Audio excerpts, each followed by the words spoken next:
Before 1800, slaves usually achieved emancipation in South Carolina either by being freed by the slave owner or by purchasing their freedom themselves. In 1800, the General Assembly regulated manumissions by requiring through SC. Statute 1-800-7-442-443 that manumissions had to be endorsed by a court of magistrates and freeholders and filed by clerk of court in order to be legal. In 1820, the Assembly passed a more restrictive law stating that slaves could be emancipated only by an act of the General Assembly, SC Statute 1820-7-459.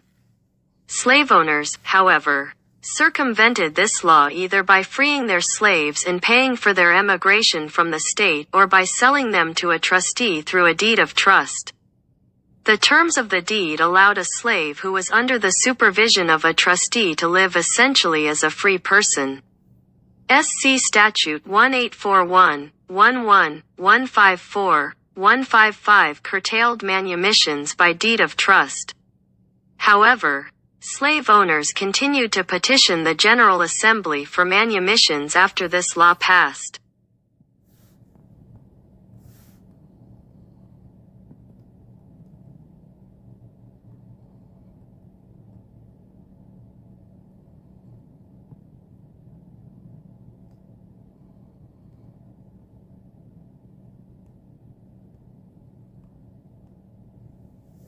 Summary. Manumission refers to the act of liberating a slave from bondage and giving him freedom. This series is an index to manumission books. For Charleston County, manumissions are no longer extant, and the index serves as the best evidence of the series. Each entry lists the freed person's name, sometimes indicating spouse and children as well. The name of the person's guardian, and the volume and page number in which the complete entry can be found. The index is complete only through names beginning with the letter D.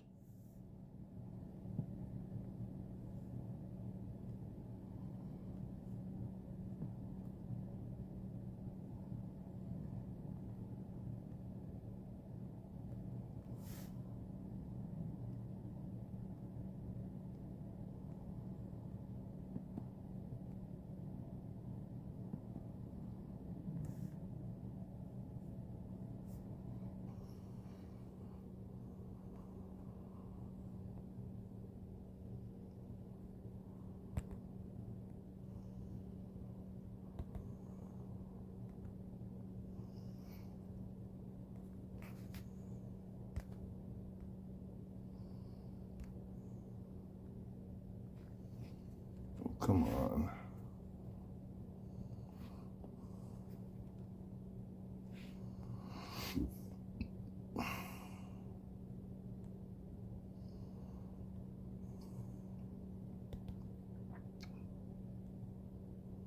Negro Law of South Carolina. Tion of the offspring, but where the words mulatto or mestizo are ever used as designating a class, they are to be interpreted by their common acceptation.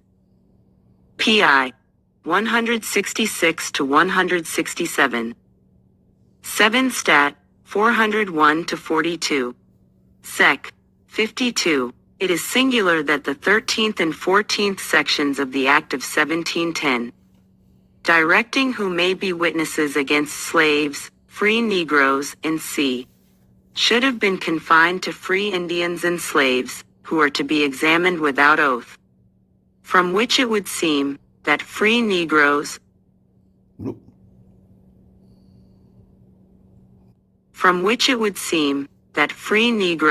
mulattoes, and might be examined in such cases as at common law upon oath. But the practice under the Act has been uniform, as I have before stated it. I think it a very unwise provision, in course of practice, to examine any witnesses in any court or case without the sanction of an oath. Negroes, slaves or free, will feel the sanctions of an oath with as much force as any of the ignorant classes of white people in a Christian country. They ought, too, to be made to know, if they testify falsely, they are to be punished for it by human laws. The course pursued on the trial of Negroes, in the adduction and obtaining testimony, leads to none of the certain ties of truth. Falsehood is often the result, and innocence is thus often sacrificed on the shrine of prejudice. SEC 53. Free Negroes, mulattoes, and mestizos may make all Glen va. Lopez, necessary affidavits on collateral matters, in cases in the Superior Harp. Representative 109. Courts, in which they may be parties, as on motion of postponement, in c. So too, they may in such court take the oaths under the Insolvent Debtors or Prison Bounds Act, and under the Acts of Congress to obtain a pension. SEC 51. Free Negroes, mulattoes, and mestizos, except such as are proved to the satisfaction of the tax collector, to be incapable act of 17, page 426.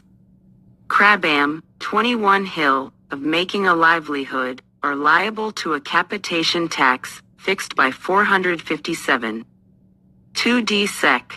Act of 45, 11 Stat 343 each tax act winking face.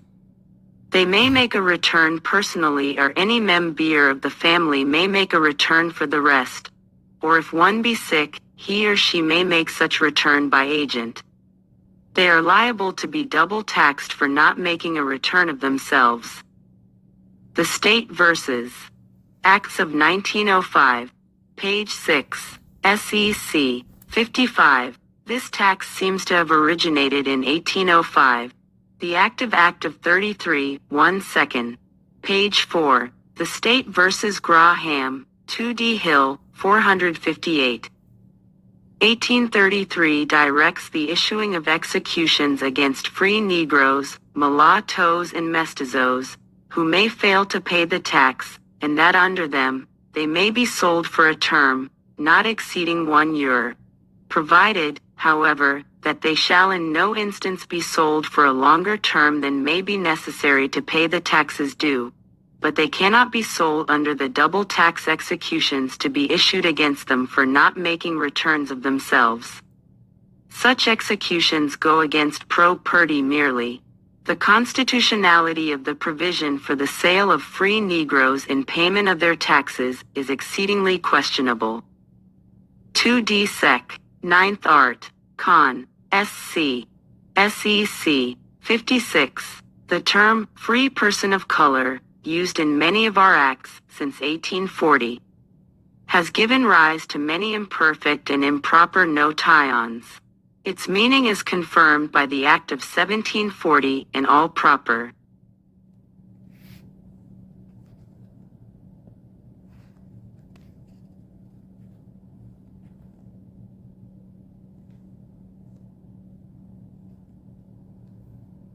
Debtors' Prison Relief Act of 1792 was a United States federal statute enacted into law by the first President of the United States George Washington on May 5, 1792. The Act of Congress established penal regulations and restrictions for persons jailed for property debt, tax evasion, and tax resistance. The indebtedness penalty was governed as a forbidding act for citizens indebted to colonial provinces. The public law granted a sunset provision limiting the term of the federal statute for the colonial domains.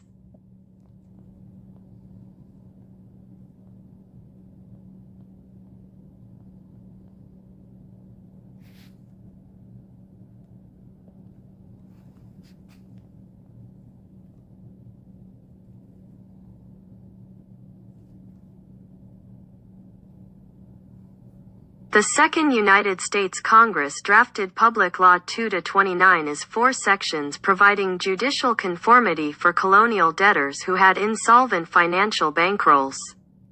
Chapter 29 Section 1. Jail privileges of confinement and yards persons imprisoned from any court of the United States. For satisfaction of judgments in any civil actions shall be entitled to like privileges of the yards or limits of the respective jails as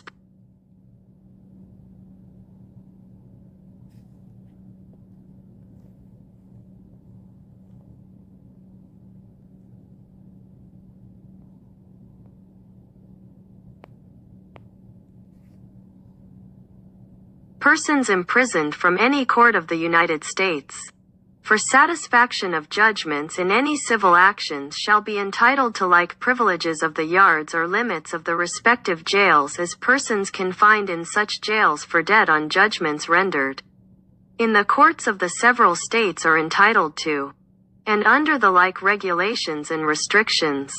Chapter 29, Section 2. Court proceedings for debtors. Any person imprisoned may have the oath or affirmation herein after expressed administered by any judge of the United States, or of the General or Supreme Court of Law of the state in which the debtor is imprisoned, the creditor, his agent or attorney, if either live within 100 miles of the place of imprisonment, or within the district in which the judgment was rendered, having had at least 30 days previous notice, by a citation served on him, issued by any such judge, to appear at the time therein mentioned, at the said gaol.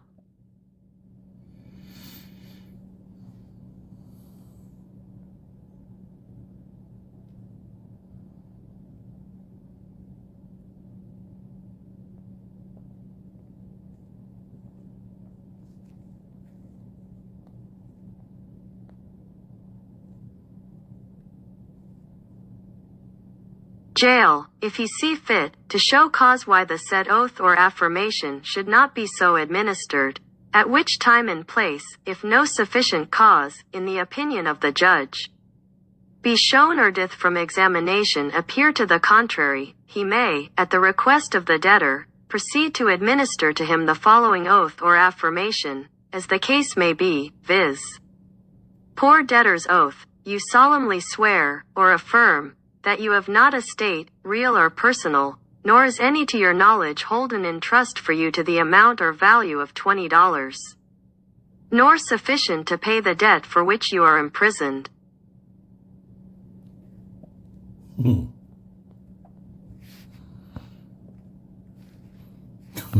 Sorry, out of all that makes me think of that whole Christ thing, right? To swear no oath unto man, in that all his riches are stored up in a place where nobody can get them. So he could honestly take that oath, right? Just, I don't know, something about that just doesn't sit well.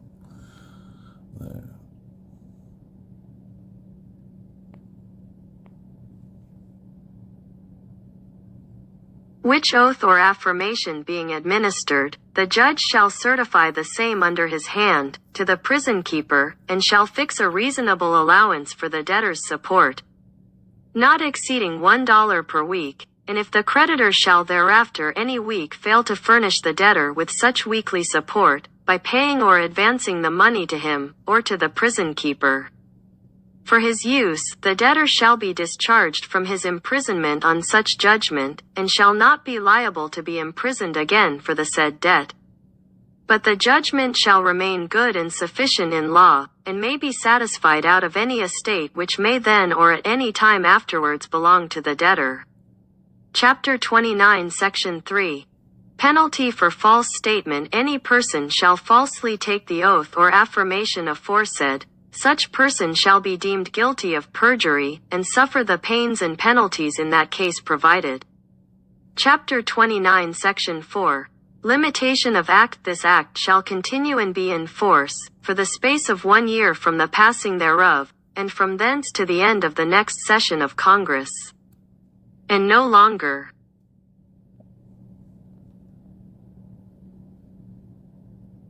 Do you really want to get into all this? Let's see what these sections look like. This won't take long.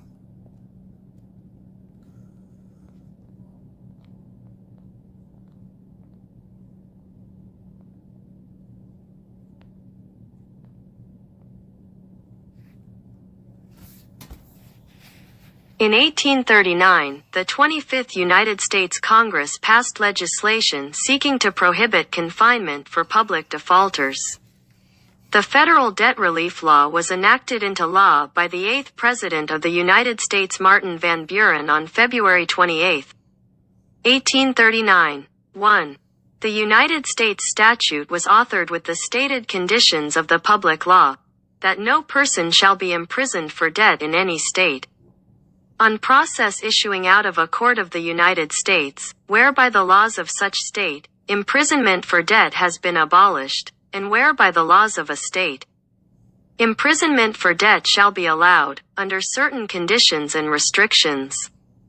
The same conditions and restrictions shall be applicable to the process issuing out of the courts of the United States, and the same proceedings shall be had therein, as are adopted in the courts of such state. 25th United States Congress, Public Law 25-35 approximately 5 Stat. 321, February 28, 1839. And that was the last bit, alright.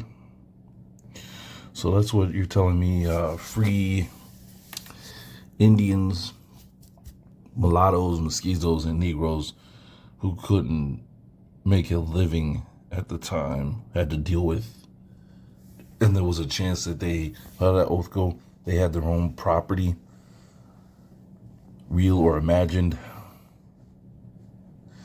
Let's see, that you have not an estate real or personal, nor is any to your knowledge held in a trust for you to the amount of the value of $20 or significant to pay the debt for which you are imprisoned.